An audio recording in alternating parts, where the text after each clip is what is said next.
La foi à l'épreuve de la Covid-19, c'est le thème de notre émission de cette semaine.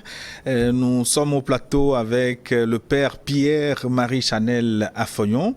Il est aumônier national des cadres catholiques du Togo. Il nous fait l'honneur d'être au plateau. Merci mon père d'être avec nous. C'est nous qui vous remercions en vous souhaitant une très bonne journée internationale de la télévision. Une belle journée, une bonne fête du Christ, comme on l'a dit au début de cette émission. Amen. Et nous allons donc reprendre notre discussion sur la foi à l'épreuve de la pandémie. On sait que depuis Noé, beaucoup de choses se sont passées, mais ma question, pourquoi la foi chrétienne n'a pas mûri pour prévenir le monde de ces pandémies? Alors, quand nous parlons de pandémie, nous sommes sur le terrain, disons, biologique, et avec des répercussions au niveau médical, et même on peut dire au niveau de la génétique. Donc, il y a des sciences connexes qui sont en jeu, puisqu'il s'agit de micro-organismes qui changent de contexte ou de milieu habituel de vie et qui vont créer des pathologies. Et la médecine a la prétention, je ne dirais pas la prétention, mais la mission de pouvoir soigner. Et la recherche multidimensionnelle a la mission de trouver ce qu'il faut pour que le médecin puisse soigner. Alors, l'Église en général et la foi en particulier est endogène à tout ça. Il n'y a pas la foi quelque part et qui croise les bras, qui regarde ce qui se fait, mais le médecin qui soigne, vous en trouverez qui sont des hommes et des femmes de foi. Le chercheur qui va peut-être être au laboratoire, ainsi de suite, pour arriver à trouver des molécules capables de soigner. Parmi ce groupe, il y a des croyants. Et même ceux qui vont trouver les moyens pour la recherche, parce qu'on ne fait pas la recherche si on n'a pas les moyens. Et un des problèmes de notre pays et aussi de beaucoup d'autres pays de l'Afrique et des pays en voie de développement, comme on nous appelle, c'est justement que nous n'investissons pas suffisamment dans la recherche. En matière de recherche scientifique. Voilà, par exemple, si vous prenez la pandémie actuelle, vous allez voir que le vaccin devient un outil de souveraineté. À part la France qui n'a pas son vaccin propre, peut-être c'est leur choix parce qu'ils ont suffisamment de chercheurs. Vous allez voir que les États-Unis... c'est difficile que ce soit un choix dans le contexte. Je ne peux pas dire plus, mais c'est ce que je pense. Si ce n'est pas un choix, c'est dommage, mais vous allez voir que la Russie, la Chine, les États-Unis, l'Angleterre, toutes ces puissances ont leur vaccin entre guillemets. Mais combien de pays d'Africains l'ont? Peut-être ils ont suivi le modèle de la France. Mais dans tous les cas, qu'est-ce que je vais dire?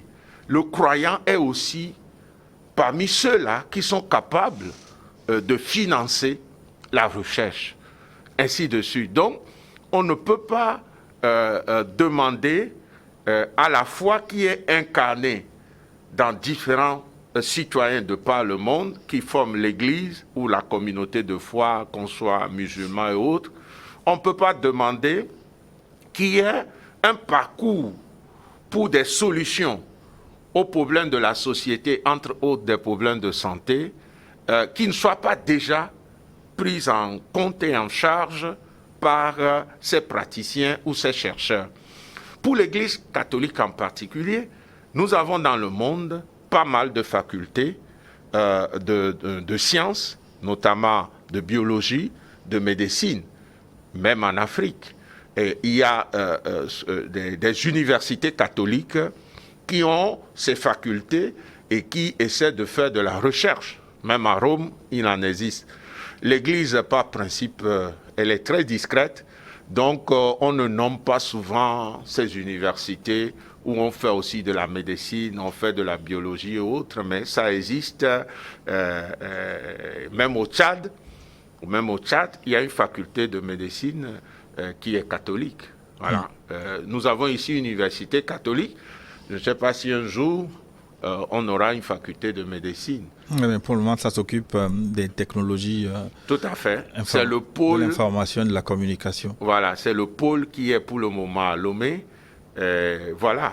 Il faut dire que ce n'est pas impossible, puisqu'ailleurs dans le monde, l'Église a des facultés, et qui dit faculté dit enseignement, dit recherche, dit compétences assez élaborées pour innover, pour créer entre guillemets, pour trouver des solutions à des problèmes de santé. Donc déjà, la foi est à l'œuvre dans le chercheur, dans celui qui finance la recherche, dans celui qui enseigne, dans le médecin qui pratique au lit du malade, ainsi de suite. Une clarification.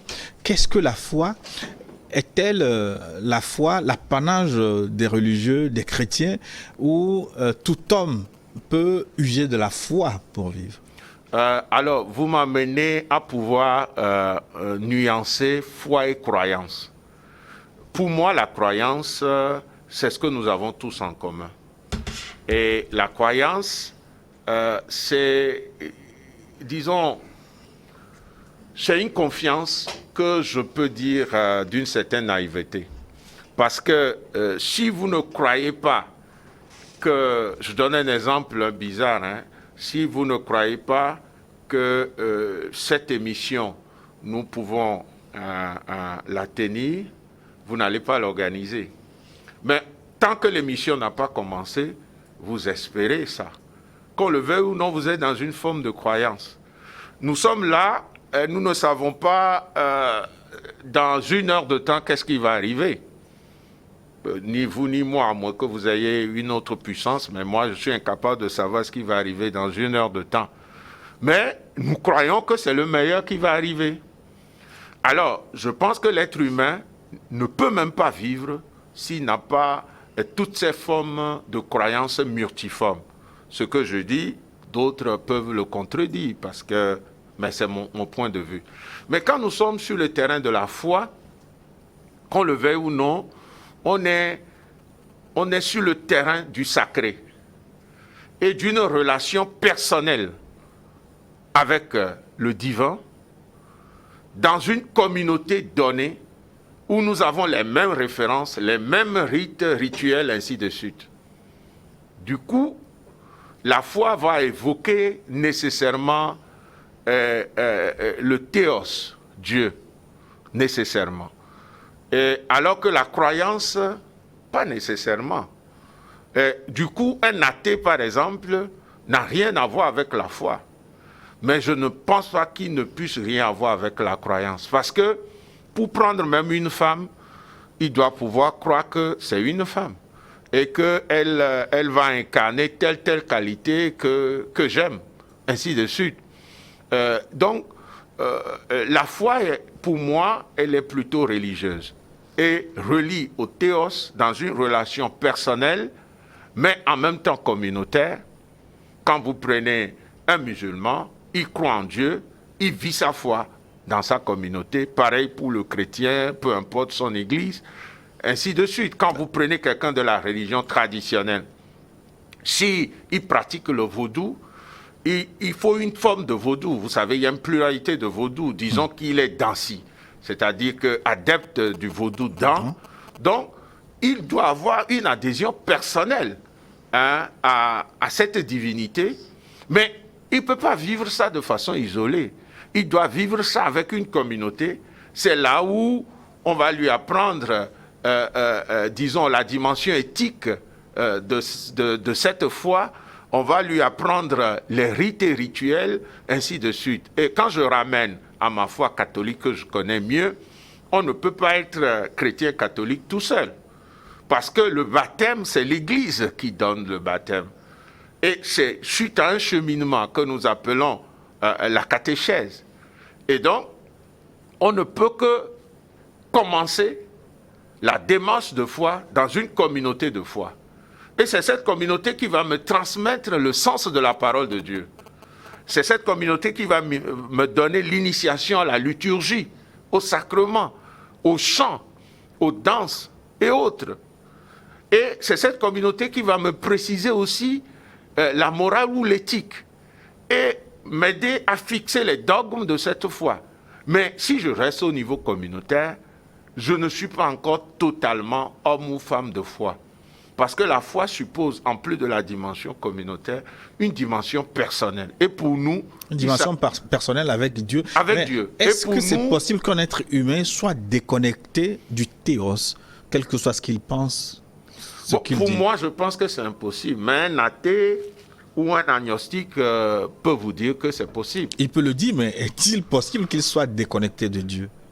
Personnellement, je ne le crois pas parce que j'ai vu dans d'autres contextes où il y a beaucoup d'athées, ils ont besoin, par exemple, de parler à un prêtre devant des situations dramatiques. J'ai eu l'occasion de rencontrer un monsieur, pas ici au Togo, qui m'a dit, mon père, moi je suis un athée, je ne crois en rien, mais ma femme est décédée et vraiment je voudrais vous parler. J'ai appris que, voilà, vous êtes venu d'Afrique, vous avez plus...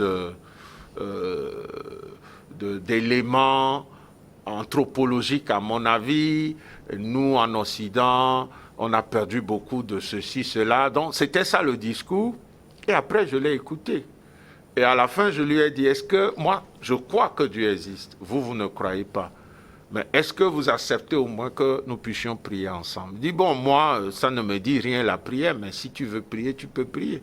Nous avons prié ensemble. Dans tous les cas, des grands penseurs qui ne sont même pas chrétiens l'ont déjà dit, hein, que nous prenions les philosophes antiques, depuis l'Égypte antique, passant par la Grèce antique, qu'on puisse nommer Platon ou Aristote, tous ces penseurs ont quand même montré qu'il y a un absolu.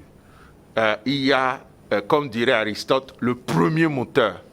Celui qui meut sans être mu, celui qui est l'auteur du mouvement sans subir le mouvement. Et quand on reste avec Platon, ça va être le bien, hein, c'est absolu, ainsi de suite. Donc, mais il faut dire que même des scientifiques reconnaissent, même s'ils ne sont pas nécessairement en train d'adorer Dieu, ils le reconnaissent. Quand par exemple Albert Einstein, ce grand astrophysicien que nous connaissons tous, dit que quand on observe l'ordre dans l'univers, on ne peut pas ne pas penser à un créateur. Donc, quelqu'un me disait la dernière fois, un professeur titulaire de biologie de l'université de Lomé, que quand tu es biologiste, il est très difficile de ne pas croire que derrière l'univers, il y a un créateur. Parce que ce que tu découvres dans l'infiniment petit et dans l'infiniment grand. Voilà.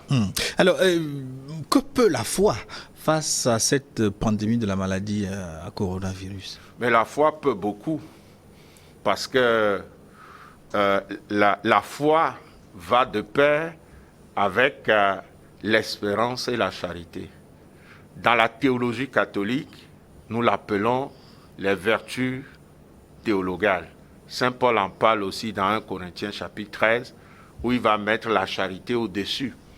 Mais quand nous croyons, cela nous donne d'espérer. Comme Abraham, nous pouvons espérer contre toute espérance.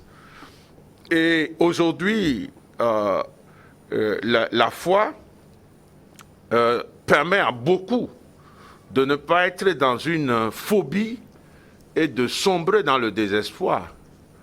Regardez les sociétés occidentales qui n'ont plus véritablement une relation avec, disons, une vie qui a une dimension de la foi.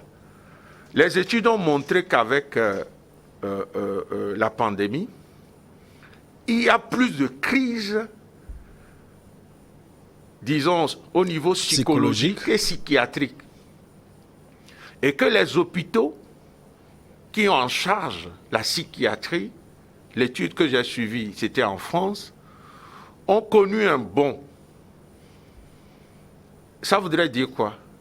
Ça voudrait dire que l'homme, ce n'est pas simplement l'être matériel, l'être biologique, on lui a foutu ou bien on lui a fait telle dose de vaccin. Mais c'est l'homme qui se pose des questions. Et quand on ne trouve pas des réponses aux questions métaphysiques, cela crée de l'angoisse. Et cette angoisse est source de stress qui va amener à une forme de phobie et les gens perdent le contrôle. Comme on le dit vulgairement, on peut perdre la tête. Nous sommes, comme dirait Schopenhauer, l'être humain, l'homme est un animal métaphysique. C'est-à-dire que nous ne pouvons pas réellement se débarrasser absolument de la foi. Pour moi, la foi permet d'espérer, mais la foi nous pousse aussi à la charité. Vous savez, durant la crise, durant le confinement, tout et tout, malgré la fermeture des églises et tout, vous allez voir un certain nombre de pasteurs, de prêtres, qui vont se soucier dans le quartier des familles qui n'ont rien à manger. Parce que c'est la vie, la personne gagne au quotidien, et puis il y a eu le confinement et tout ça. Donc, cette foi va pousser à se dire, l'autre est mon frère, je dois prendre soin de lui. Et ces dimensions-là, je trouve qu'elles sont vraiment fondamentales en période de crise et même de crise sanitaire. C'est au nom de la foi, par exemple, que les gens vont dire « Ah, je ne vais pas aller voler. » Parce que, bon, c'est vrai, je n'ai rien à manger, mais je ne vais pas aller voler. Je ne vais pas agresser quelqu'un, ainsi de suite. Tout ça, c'est des dimensions de la foi qui accompagnent la vie en société en pleine crise. Et souvent, on l'oublie. Au-delà de la foi, dans la dimension ésotérique, est-ce que vous n'avez pas des outils pour combattre les maladies, la pandémie? On sait que dans les religions traditionnelles africaines, par exemple, en temps de pandémie, des cérémonies sont organisées pour chasser le mauvais sort, avec plus ou moins des résultats efficaces. Au sein de l'Église, au sein des religions, pourquoi vous n'utilisez pas de ces outils? Mais nous n'avons pas, dans l'Église catholique, une approche ésotérique de la foi. C'est-à-dire, dès qu'on est dans l'ésotérique, on n'est plus dans l'Église catholique. Voilà pourquoi... Ah bon, mais c'est au sein de l'Église catholique que vous avez beaucoup de saints, beaucoup d'anges, beaucoup d'archanges. Oui, ça n'a rien d'ésotérique. Oui, ça n'a rien d'ésotérique. Il y a une confusion. Ce qu'on appelle l'angéologie, qui est une partie de la théologie, va parler des anges qui sont soumis à Dieu et que l'on trouve dans la Bible, que ce soit Saint Michel, Gabriel, et avec Tobie, on va voir Saint Raphaël et d'autres. Les anges sont des messagers de Dieu et ils sont chargés de notre protection. Et on l'a vu tout au long de la Bible. Quand Élie était pourchassé par la reine Jézabel et avec les prophètes de Baal, et qu'il n'en pouvait plus, il a préféré mourir, fatigué, il dormait, mais c'est un ange qui lui a apporté à manger, l'a réveillé, l'a réconforté. Donc, pour nous, nous ne sommes pas du tout dans l'ésotérisme quand nous parlons des anges. Les saints, qui sont-ils? C'est des catholiques qui ont bien vécu, depuis les apôtres jusqu'à ce jour, et dont la vie constitue un modèle de foi pour nous.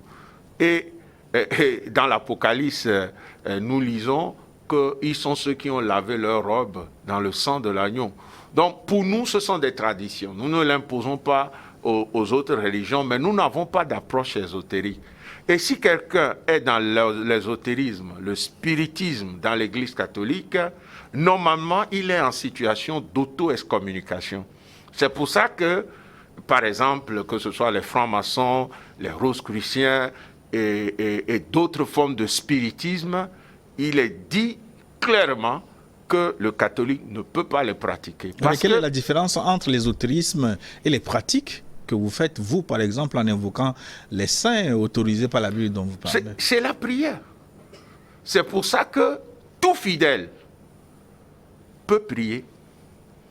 L'ésotérisme, il y a des degrés, il y a des secrets qu'on doit te révéler. Et à chaque étape, on doit prouver que tu en es capable. Moi, je n'ai jamais pratiqué l'ésotérisme, mais ce que j'ai lu sur l'ésotérisme, c'est ce que je dis. Et on connaît des gens qui ont pratiqué l'ésotérisme et qui sont sortis. On peut prendre Maurice Caillé, qui est très connu en France, Serge Gallardo et d'autres, qui ont été maîtres dans la franc-maçonnerie, grands maîtres même et tout, et qui sont revenus à la foi catholique, qui vivent et qui écrivent, qui témoignent. Donc, nous n'avons pas d'approche ésotérique pour trouver des solutions aux problèmes existentiels. Notre approche est celle de Jésus-Christ, c'est-à-dire toute situation existentielle difficile, y compris cette pandémie, est une croix. Ça doit nécessairement nous amener à une résurrection si nous savons vraiment porter cette croix. Mais alors, qu'est-ce que l'Église fait? L'Église prie. Dans toutes nos églises, chaque jour, les évêques ont donné une prière que nous faisons. Chaque jour. Et ça, nous croyons. Nous pouvons célébrer des messes. Nous pouvons faire des veillées de prière. Nous pouvons demander que dans les familles aussi prient. Tout ça, ça se fait. Mais ça n'a rien d'ésotérique. Et c'est ce que nous faisons. Maintenant, les autres traditions qui ont d'autres connaissances, comme la religion traditionnelle et autres, nous ne leur interdisons pas de faire selon leurs traditions. Mais nous ne pouvons pas le faire comme ça. Nous prions, nous célébrons des messes, nous avons des veillées de prière en commun, des veillées de prière que nous avons en commun, si la situation permet. Beaucoup prient en ligne. Je connais pas mal de plateformes qui se sont données pour mission de prier pour la fin de la pandémie. Et donc, nous croyons que Dieu est à l'œuvre. Et pour nous, Africains, c'est très fort. Hein? Je ne sais pas si les gens arrivent à regarder. Qu'est-ce qui explique au moins que l'hécatombe qui a été annoncé par l'OMS n'est pas arrivé en Afrique? Bon, les gens vont nous dire, ah, on a le soleil, on a ci, on a ça. Mais est-ce que, par exemple, le climat tropical que nous avons, c'est différent du climat tropical en Amérique latine? Mais on n'a pas observé les mêmes choses. Nous croyons que Dieu est à l'œuvre avec nous. Et nous devons lui dire merci. Nous ne disons pas qu'il n'est pas à l'œuvre. Les Asiatiques n'ont pas connu d'hécatombe non plus. Et en Chine, oui, nous ne disons il n'y a pas beaucoup de catholiques. Oui, non, quand je ne parle pas de catholiques. Je parle de croyants. Oui. Je parle des gens qui sont capables de se tourner vers Dieu quand il y a une crise. Et là, tu trouves mes frères musulmans, tu trouves mes frères bouddhistes, hindouistes, tu trouves tous ceux qui ont une tradition spirituelle. Je parle de tout ça. Mais pour nous, particulièrement en Afrique, je crois, je peux me tromper, mais c'est mon avis, que nos prières aussi nous sauvent quelque part. Alors, dans la gestion de la pandémie dans votre pays, le Togo, les lieux de culte ont-ils payé un lourd tribut parce que les lieux de culte ont été régulièrement fermés. On reparlera de la nouvelle mesure, l'obligation de présenter son passe sanitaire avant d'accéder au lieu de culte à partir du 3 décembre. Mais en relation avec les fermetures temporaires, est-ce que les lieux de culte ont payé le plus lourd tribut à cette pandémie? Bon, le plus lourd tribut, je n'irai pas dans l'extrémisme de cette façon. Quand on prend les entités sociologiques de notre pays, je crois que chaque entité a payé un prix. Est-ce que les religions ont payé davantage? Je ne saurais l'affirmer. Mais on a constaté que régulièrement, où il y a eu déjà plusieurs fois où les lieux de culte ont été fermés. Comment avez-vous vécu ces fermetures? Les avez-vous acceptées de bon cœur ou vous avez fait contre mauvaise fortune bon cœur? Bon, je dois dire que quand on voit le fonctionnement de la société, on se demande toujours, mais pourquoi on ferme les églises? Parce qu'il y a des lieux dans la société où les gens n'ont pas de cache-nez, il n'y a pas de distanciation, il n'y a ni eau ni savon disponible, il n'y a pas de gel hydroalcoolique disponible, on ne peut pas créer de la distanciation, mais... Vous voulez parler des places de marché? Ça aussi et bien d'autres. Et bien d'autres, il suffit d'observer. Mais les marchés sont souvent à ciel ouvert. Oui, nous sommes d'accord que quand c'est à ciel ouvert, on a moins de risques. Mais il faut tenir compte aussi du fait que dès qu'il y a contact humain, le reste, ça vient de façon secondaire. Et ce qu'on doit préserver pour agir et prévenir la contamination, c'est justement de réduire les contacts humains. Et on ne peut pas dire qu'il n'y en a pas à certains lieux. Cela dit, moi je serais très à l'aise qu'on ferme des églises, des mosquées qui ne respectent pas les mesures hygiéniques qui sont demandées. Mais là où je suis des fois dérangé, ce sont les décisions qui globalisent, où même les églises qui ont toujours fait des efforts, quand on les inspecte, on verra bien qu'ils n'exposent pas leurs fidèles. On a réduit même dans certaines églises l'heure du culte. On a dit dans certaines églises catholiques, ne dépassez pas 1h, 1h15. Alors qu'on avait des célébrations de 2h, 2h30. Donc il faudrait que tous ces efforts soient pris en compte et que, au lieu de solutions que j'appelle drastiques, style chirurgien, qui pour éviter la gangrène non seulement coupe le pied, mais va jusqu'à couper un peu plus de bonne chair pour que l'infection soit le plus loin possible, au lieu de ces mesures, qu'on soit plutôt en train de discuter et de sanctionner cas par cas. Est-ce que les pouvoirs publics n'ont pas raison quand on sait que, je ne sais pas s'il s'agit d'une coïncidence, mais ces fermetures des lieux de culte coïncident généralement avec une baisse de la courbe de contamination de la maladie? Bon, c'est ce qui nous est dit, mais... Vous vous en doutez? Je pense que je suis en droit de douter, non pas parce que je n'ai pas confiance aux autorités, mais parce que je voudrais m'assurer des outils techniques qui ont donné ce résultat. C'est-à-dire, quel type d'enquête on a fait, comment l'enquête a été menée. Et je pense que c'est important tout ça. Quand on est citoyen, et quand nous ne disons pas oui tout le temps, ce n'est pas parce que nous sommes des mauvais citoyens ou nous avons quelque chose contre ceux qui nous gouvernent. Au contraire, nous les félicitons pour ce qu'ils font. Nous les encourageons. Nous savons que ce n'est pas facile, c'est une période difficile. Voilà pourquoi chaque jour, nous prions pour nos gouvernants.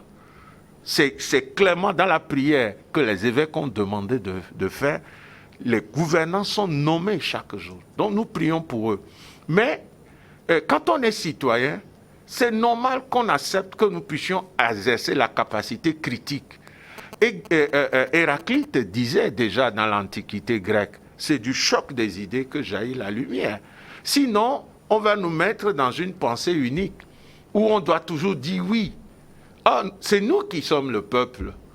C'est nous qui sommes citoyens.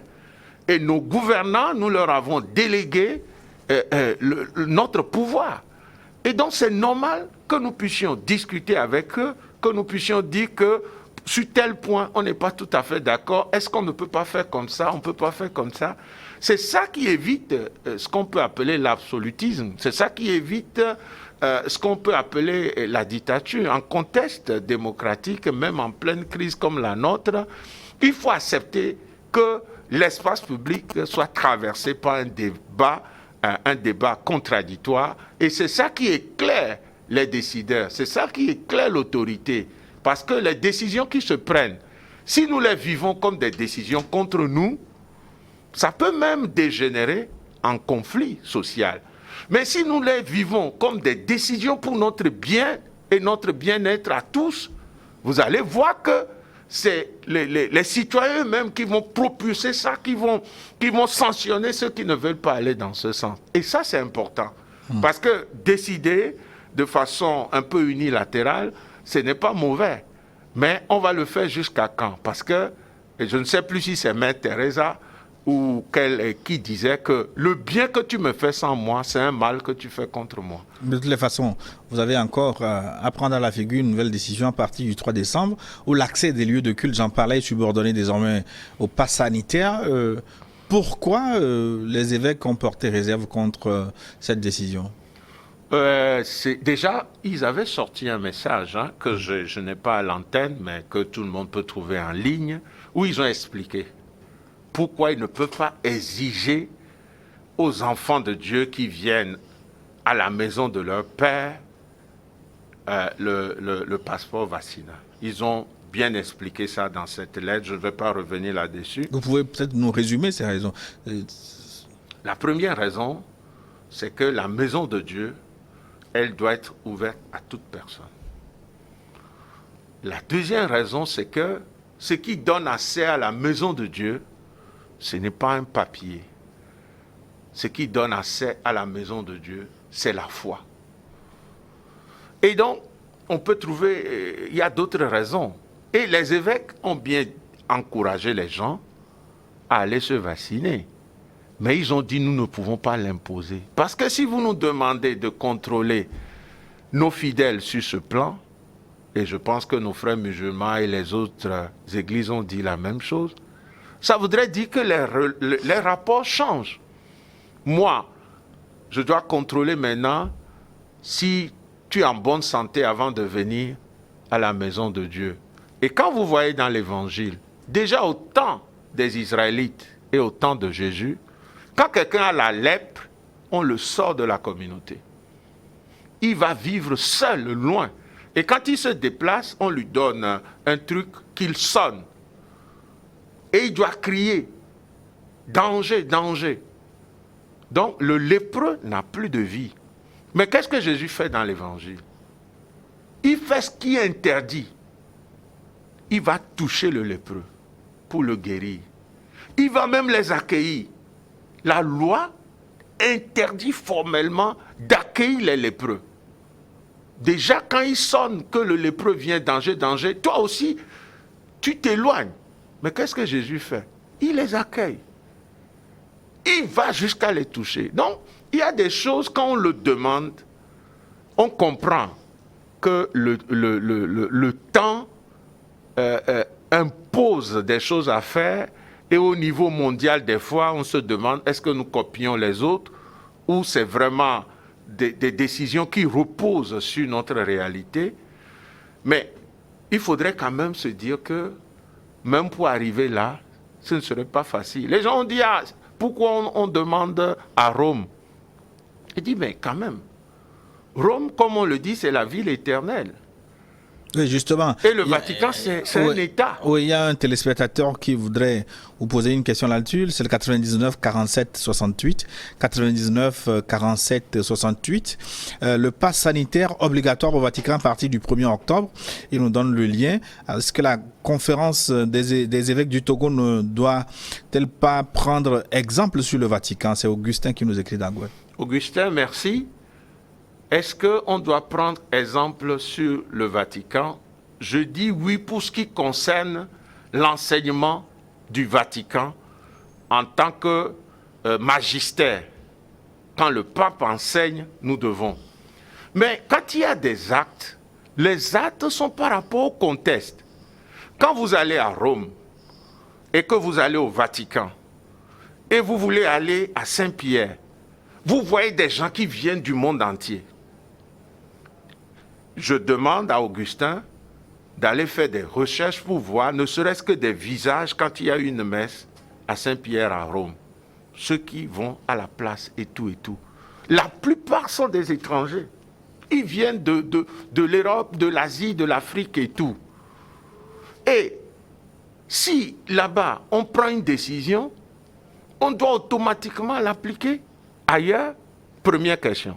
Deuxième, même Rome, comme magistère, quand il enseigne, selon le type d'enseignement, on va dire que pour tel élément, qui est quand même universel à l'Église catholique, les conférences des évêques des différents pays doivent l'adapter à leur réalité. Ça voudrait dire que L'Église, elle est une sainte catholique, apostolique, donc universelle, mais c'est aussi des églises qui sont dans des pays, dans des localités données. Et quand on voit ce que l'Italie a vécu, c'est l'un des pays qui a été très frappé. Au Togo, d'après aujourd'hui à 7h41, nous étions à 26 205 cas confirmés, 118 cas actifs, 25 844 personnes guéries, 243 décès en 2 ans. Quelle est la situation de l'Italie en 2 ans? Et quelle est aujourd'hui la situation de l'Italie? Je crois qu'on ne peut pas faire du copier-coller quand il s'agit, 1, de la vie des hommes, 2, des concepts, des contextes différents, 3, des enjeux qui ne sont pas nécessairement les mêmes. Si je quitte le Vatican, je vais sur des paroisses en Italie. Je demande à Augustin de faire l'expérience. Ils sont combien allés à l'église? Est-ce que ça ne les arrange même qu'au nom du pax sanitaire, ils n'y vont même plus? Dieu seul sait. Allez dans les églises là-bas pour voir ils sont combien. Donc on ne peut pas faire du copier-coller. Le mieux, c'est de discuter et d'arriver à un consensus qui permet aux Togolais, musulmans, catholiques, protestants, de savoir que la décision de l'État, c'est pour notre bien. Mais ça repose une autre question. Ceux qui vous ont amené l'église déserte, les lieux de culte, pourquoi vous en faites Non, quand je parle de Rome, il faut entrer dans l'histoire. Rome même, c'est pas Rome qui a accueilli Jésus-Christ. Hein. Tous les apôtres, aucun n'est romain. Jusqu'en juin 313, Rome de l'empereur a persécuté, tué, découpé, jeté au lion les chrétiens. Ce n'est pas parce que le Seigneur s'est servi des Occidentaux pour que l'évangile nous arrive que nous n'avons pas rencontré Dieu lui-même et que nous n'avons pas rencontré Jésus-Christ. Nous venons de parler de la foi. Nous sommes dans la dimension de la foi. Et j'ai insisté sur la dimension personnelle. Que les Occidentaux n'aillent plus dans les églises, moi, je ne me préoccupe pas de ça. Je me préoccupe de tous ces frères et sœurs, que ce soit en Occident, en Afrique ou ailleurs, qui continuent de partager ma foi et qui adorent.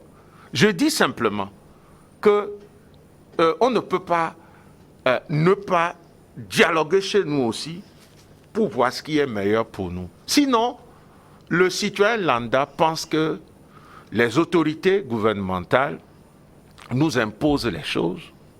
Les citoyens lambda pensent que les autorités gouvernementales ne nous écoutent pas. Et ce citoyen, pour finir, se demande, est-ce qu'il y a des intérêts cachés pour qu'on nous vaccine? Et j'ai reçu quelqu'un qui m'a dit, mon père, ou bien le Togo veut même montrer à l'extérieur que nous sommes le pays de l'Afrique de l'Ouest qui a vacciné plus, puisque l'OMS a souhaité qu'on atteigne 40% vers, je pense, à un moment donné. Est-ce que c'est ça? Et si c'est ça, est-ce que finalement la politique sanitaire actuelle n'est pas simplement rimée sur les dictats de l'extérieur? Quelqu'un m'a posé cette question. Je dis, je n'en sais rien. Ce que tu peux faire, c'est de rencontrer des spécialistes. Mais ce que moi je dis, notre gouvernement prévoit, et c'est bien, prévenir vaut mieux que guérir. Et félicitations à eux pour tout ce qu'ils font pour prévenir et que nous soyons en bonne santé. Mais faisons en sorte que nous ne puissions pas nécessairement, comme on dit vulgairement, tuer les abeilles avec un fusil. Est-ce que vous-même, vous êtes vacciné déjà, mon père? Je pense que c'est personnel, donc je ne vais pas répondre pour la simple raison que ce que nous défendons justement, c'est que les gens puissent choisir librement de se vacciner. Et plus on va aller dans ce sens, plus il y aura plus de gens, pour la simple raison que tout ce que tu imposes à l'être humain, tôt ou tard, il va remettre ça en cause. Il y a déjà des mouvements. En Autriche, hier, il y en a eu en Australie, parce qu'il faut faire la 3e dose. Et en Autriche, on est en train de confiner les vaccinés et les non-vaccinés. Or, pendant longtemps, on a dit aux gens, nous vaccinons pour que l'économie reprenne, pour que vous ayez le temps d'aller au lieu public sans cache-nez, tout ça. On leur a servi ça. Et on a fait les 2 doses. Maintenant, dans ces pays, confinement. Les gens se disent, mais on nous amène où? Et le monde aujourd'hui globalisé fait que, au Togo et ailleurs dans le monde, les gens anticipent cette question aussi. Et ça, on ne peut pas fermer le débat. Il vaut mieux faire ce débat pour que le décideur soit suffisamment éclairé quand il est en train de décider. Sinon... Que dites-vous à vos fidèles, vous, par rapport à la vaccination? Le message est clair. Et c'est ce que la conférence des évêques a dit. Respectez les mesures barrières. Et ça, c'est ce que l'OMS dit. Je suis allé ce matin sur le site de l'OMS. J'ai lu ceci. C'est sur le site ce matin. Pour prévenir l'infection et ralentir la transmission de la COVID-19, vous devez, 1, vous faire vacciner quand vous en avez la possibilité. Oui, vous avez la possibilité ici. 2, maintenir une distance d'au moins 1 mètre entre vous et les autres personnes, même si elles n'ont pas l'air malades. Portez un masque correctement ajusté quand vous ne pouvez pas respecter la distanciation physique ou dans les locaux mal aérés. Préparez les espaces ouverts et bien aérés aux espaces fermés et ouvrez une fenêtre si vous êtes à l'intérieur. Vous lavez les mains régulièrement à l'eau et au savon ou avec une solution hydroalcoolique. Vous couvrez la bouche et le nez lorsque vous toussez ou éternuez. Restez chez vous si vous ne vous sentez pas bien et vous isolez jusqu'à ce que vous soyez rétabli. Ça fait quand même à peu près 9 mesures. Et c'est parmi ces 9 mesures qu'il y a la vaccination. Qu'est-ce qui fait que le discours majoritaire aujourd'hui ne parle que de vaccination? Pourquoi personne ne se soucie de croiser la vaccination avec tout ce qui peut booster notre immunité naturelle? Je parlais avec des biologistes qui m'ont dit, mon père, et même des médecins, mon père, on connaît tout ça. On sait qu'il y a des sels minéraux, des oligo-éléments, des vitamines, et qui vont donner la possibilité à l'organisme de trouver les forces pour vaincre le virus. Parce que le tout, c'est de vaincre le virus. Est-ce que le tout, c'est d'être en bonne santé, de vaincre le virus, ou le tout, c'est de montrer que nous sommes plus vaccinés, même si après, on doit à nouveau nous demander un confinement? Est-ce que le tout, c'est de participer peut-être à des lobbies? Parce que le vaccin, c'est de l'argent. Je ne sais pas si vous avez eu le temps de voir les quantités de milliards qui sont investis dans ça. Donc, est-ce qu'aujourd'hui, dans nos situations, nous pouvons nous aussi faire 3e dose, 4e dose et tout ça? Je pense que c'est le moment de débattre pour savoir où nous allons, selon nos moyens. Parce que moi, en venant à l'antenne, le petit Abraham, que Dieu le garde dans sa paix, je suivais depuis 1 mois un enfant au CHU, Tocoin, pour la dialyse. J'ai mobilisé des amis. On a fait ce qu'on peut faire. D'autres sœurs ont fait. Ce matin, on m'a annoncé qu'il est décédé. Parce qu'on n'a plus les moyens de continuer. On n'a plus les moyens de continuer. On n'a pas pu mobiliser de l'argent. Il est mort. Mais tous ces cas-là, ils sont aussi des citoyens. C'est-à-dire qu'on peut mourir d'autre chose que coronavirus. Très rapidement, 99, 98, 13, 99, 98, 13, mon père. J'aimerais savoir s'il existe en cette heure une négociation avec les autorités pour annuler le pass sanitaire à l'église, ou bien irions-nous encore à une fermeture des lieux de culte? C'est Gide Mtodji qui nous écrit de Baguida. Très rapidement. Bon, je ne sais pas. Mais les évêques ont écrit pour dire qu'ils sont en dialogue avec les autorités gouvernementales. Et les autorités gouvernementales, beaucoup sont des croyants. Donc nous ne pouvons que prier et attendre que ce dialogue porte des fruits. On n'a pas besoin d'avoir déjà des anticipations négatives. 92 49 54, 92 49 54. J'aimerais savoir ce qu'est devenu le mouvement politique du Père Afognon. Benoît, qui nous écrit de ta parole. Je n'ai jamais eu de mouvement politique au sens classique du terme. Mais vous étiez le porte-parole d'un mouvement, porte-parole du mouvement Force Vive Espérance pour le Togo. C'est un mouvement de la société civile. et qui regroupait différentes organisations de la société civile. On ne nous entend plus beaucoup parce que chaque entité, nous nous sommes regroupés à un moment donné de l'histoire de notre pays pour unir nos forces, pour défendre tout ce qu'il y avait de positif dans la feuille de route de la CEDEAO. Et nous avions 2 missions, l'éveil citoyen et la veille citoyenne. Nous avons essayé de faire ce que nous pouvons faire, nous continuons de faire ce que nous pouvons faire, et donc nous ne sommes pas un mouvement politique au sens d'un parti politique, nous sommes un mouvement citoyen, un mouvement de la société civile. En 30 secondes, le pass vaccinal dans les lieux de culte, 90, 30, 70, qui sera là pour vérifier? Ah oui, c'est ça. Je pense que c'est tout ça qu'il faut discuter. Peut-être on va mettre devant chaque église, chaque mosquée, dans toutes les localités de Lomé au nord, des agents des forces de l'ordre. Je ne sais pas. Ou bien on va demander aux églises de faire ça. Ce ne serait pas facile non plus, parce que c'est pas du tout évident pour nous. Mais je crois qu'il y aura des solutions. Et nous prions pour nos autorités, nous les félicitons pour ce qu'ils font déjà de bien et nous espérons que le dialogue va permettre que tout ce qu'ils font, nous puissions le comprendre comme un bien pour nous et non quelque chose contre nous. On va conclure. Quelle doit être l'attitude du chrétien catholique face à la pandémie? D'abord, prier. Ou de l'homme de foi. D'abord, prier, c'est important. Ensuite, respecter les mesures qui sont données pour ne pas contaminer l'autre ou se faire contaminer. C'est très important, les gens ont relâché à ce niveau. Ceux qui veulent se vacciner, qu'ils aillent se vacciner.